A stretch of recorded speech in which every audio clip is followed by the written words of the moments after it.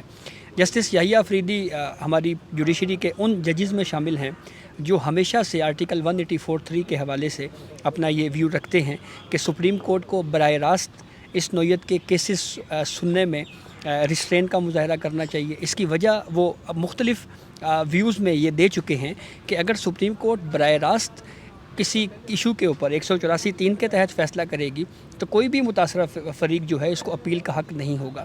تو ایسی صورتحال میں سپریم کورٹ آف پاکستان کو 184(3) کے تحت یہ کیسز جو ہیں وہ نہیں سننے چاہیے. تو اسی آرگیومنٹ کا حوالہ اس کو سپورٹ کرتے ہوئے وفاقی حکومت کا یہ کہنا ہے کہ فل کورٹ تشکیل دیا جائے. اور یہ جسٹس یحییٰ آفریدی کا ویو نہیں ہے. جسٹس منصور علی شاہ جن کے اوپر وفاقی حکومت نے اعتراض کیا، اور پھر مطلب کہ 22 جون کو جب پہلی مرتبہ سماعت کے لیے مقرر کیا گیا تھا تو قاضی فائز صاحب اور جسٹس سردار طارق مسعود جو ہیں وہ دونوں جج صاحبان اٹھ گئے تھے. پھر اس کے بعد جو ہے وہ جب 22 جون کا آرڈر آیا تو اس میں پھر منصور علی شاہ صاحب کا اور جسٹس یحییٰ آفریدی کا بھی نوٹ ہے، اور اس کے اندر وہ فل کورٹ بنانے کے لیے بھی کہہ رہے ہیں. لیکن پھر اس کے بعد جسٹس منصور بھی اس میں سے اٹھ گئے. وفاقی حکومت نے ان پر اعتراض کیا کہ جی درخواست گزار خواجہ جواد خواجہ صاحب آپ کے قریبی عزیز ہیں تو لہذا آپ نہ سنیں، اور وہ بینچ سے ریکیوز بھی کر لیا. تو 3 جج صاحبان نے، یعنی 9 رکنی بینچ سے 3 جج صاحبان تو اٹھ گئے تھے، تو اب 6 رکنی ہے. جی تو یہ 6 رکنی بینچ میں شامل جو یحییٰ آفریدی ہیں وہ اس وقت بھی یہ کہہ رہے ہیں کہ اس معاملے میں فل کورٹ بنایا جائے. تو یہی وفاقی حکومت نے آج یہ کہا ہے کہ اس کیس پر سماعت کے لیے آپ کو فل کورٹ تشکیل دینا چاہیے. دوسرا جو اہم اعتراض وفاقی حکومت کا یہ ہے کہ 184(3) کے تحت یہ درخواستیں مینٹینیبل نہیں ہیں، یعنی قابل سماعت نہیں ہیں، کیونکہ اگر سپریم کورٹ براہ راست ان درخواستوں کو خارج کر دیتی ہے فرض کریں تو پھر اس کے بعد جب یہ ٹرائل ملٹری کورٹ میں چلے گا، پھر وہ ان کی اپیلیں ہائی کورٹ میں ہوں گی، تو کہیں ایسا نہ ہو کہ سپریم کورٹ کی کسی آبزرویشنز کسی فائنڈنگ کی وجہ سے ان کا ٹرائل متاثر ہو جائے. تو اس آرگیومنٹ کے ساتھ انہوں نے یہ کہا ہے کہ آپ ان درخواستوں کو ڈسمس کریں، اور پھر متعلقہ جو ہائی کورٹس ہیں وہاں پہ یہ معاملہ جانا چاہیے، اور پھر وہاں سے آتے ہوئے یہ اپیل جو ہے وہ سپریم کورٹ آف پاکستان میں آنی چاہیے. یہ 2 بنیادی اعتراضات جو ہیں. ہاں، اور اب یہ دیکھیں یہی انہی عدالتوں میں یا انہی 9 مئی کے واقعات میں 4 درخواست گزار گئے تھے. خدیجہ شاہ وغیرہ جو ہیں وہ لاہور ہائی کورٹ میں، اس میں باقر نجفی صاحب اور ایک دوسرے جج صاحب نے بھی ایک ججمنٹ دی، اور اس میں بھی انہوں نے بہت ساری ایسی باتیں کی جو کہ ان کے ٹرائل کو پریجوڈس کر سکتے. تو عدالتیں اس بات کا خیال رکھتی ہیں، اور وفاقی حکومت اب یہ کہہ رہی ہے کہ آپ نہ سنیں، ہو سکتا ہے کہ کسی کا حق جو ہے وہ متاثر ہو جائے اس طرح سے. اور دوسرا کہ یہ بہت ایکسٹرا آرڈنری جورسڈکشن ہے، اور اس وقت انووک کی جاتی ہے جب آلٹرنیٹ ریمیڈی کے فورمز موجود نہ ہوں. تو ہائی کورٹس موجود ہیں، اور پھر اس کے اندر پورا ملٹری ٹرائل کیسے ہوگا اس کا طریقہ کار بھی لکھا گیا ہے. تو یہ کتنا سگنیفیکنٹ ہے، یہ کتنا فورسفل لگتا ہے آپ کو وفاقی حکومت کا یہ جواب. اور یہ ملٹری ٹرائل کے حوالے سے بڑا انہوں نے کہا کہ جو فیئر ٹرائل کو کیسے یقینی بنائیں گے اگر یہ فوجی عدالتوں میں چلتا ہے مقدمہ. دیکھیں صدیقی صاحب، یہ تو مجھے بہت زیادہ جواب ہے حکومت کا. یہ حکومت کا جواب اگر میں اس کو عوامی انداز میں بیان کروں تو یوں ہے کہ انہوں نے بندیال صاحب کو باندھ دیا ہے، ٹھیک ہے، جواب کے اندر ہی. کیونکہ چیف جسٹس جو ہیں وہ فل کورٹ نہیں بنا رہے. جسٹس قاضی فیض صاحب، باقی ججز الگ ہوتے گئے. مین وجہ یہی تھی کہ اس معاملے کے اوپر جو ہے وہ آپ کا جو بینچ ہے جو تشکیل پایا گیا وہ مجوزہ جو قانون ہے یا supreme court practice and procedure اس کے تحت نہیں بنا. وہ 2 سپریم کورٹ کے سینئر ترین ججز کی وہ رائے تھی، وہ الگ ہو گئے. منصور علی شاہ کا جیسے آپ نے بتایا، یحییٰ خان آفریدی کا آپ نے بتایا. تو مجھے تو اس وجہ سے یہ ایک تو لگ رہا ہے کہ حکومت نے جو یہاں پہ جواب دیا ہے وہ بندیال صاحب کے لیے فردر پریشانی کا باعث ہے. اور خود اس 6 رکنی بینچ میں 9 میں سے جو سکڑ کے 6 رکنی بنا، اس 6 میں سے بھی ایک جج جسٹس یحییٰ خان آفریدی کے ہی نوٹ کا حکومت نے سہارا لیا. اب مجھے یہ لگ رہا ہے کہ ہو سکتا ہے کہ شاید وہ یحییٰ خان آفریدی بھی اگر بندیال صاحب جو ہیں وہ نہیں آتے حکومت کے اس فل کورٹ بینچ بنانے کی استدعا کے اوپر، تو ہو سکتا ہے وہ بھی ریکیوز کر جائیں. تو مجھے یہ بیل منڈے چڑھتے ہوئے نظر نہیں آتی. باقی آپ نے جو بات پوچھی، دیکھیں متعلقہ فورم موجود ہیں، جیسے آپ نے کہا کہ اگر متعلقہ فورم نہ ہوں، کوئی ایمرجنسی ہو، کوئی جنگی حالات ہوں، کچھ ایسی کیفیت ہو تو ملٹری کورٹس کے اندر ٹرائل ہوتا ہے، متعلقہ فورم موجود ہیں. لیکن میں ایک سچ بات ہے کہ یہ چیز مجھے نظر آ رہی ہے، عوام کو نظر آ رہی ہے، تو کیا ان لوگوں کو نظر نہیں آ رہی جو وکٹم ہیں ثانیہ 9 مئی کے، جن کی گھروں کے اوپر، جن کی فوجی تنصیبات کے اوپر، جن کے اوپر حملے ہوئے؟ اور وہ تو خود اس جواب کے اندر بھی حکومت نے بھی یہ کہا کہ بھئی جو کلبھوشن یادو کے تناظر میں اگر ہم دیکھتے ہیں یا شکیل افریدی کے تناظر میں جو پاکستان اور پاکستان فوج کے خلاف جو انٹرنیشنل کنسپرنسیز چل رہی ہیں، جو انٹرنیشنل سازشیں چل رہی ہیں، یہ سارے تانے بانے اس سے مل رہے ہیں. ٹھیک ہے، وہ تو خود وکٹم ہے.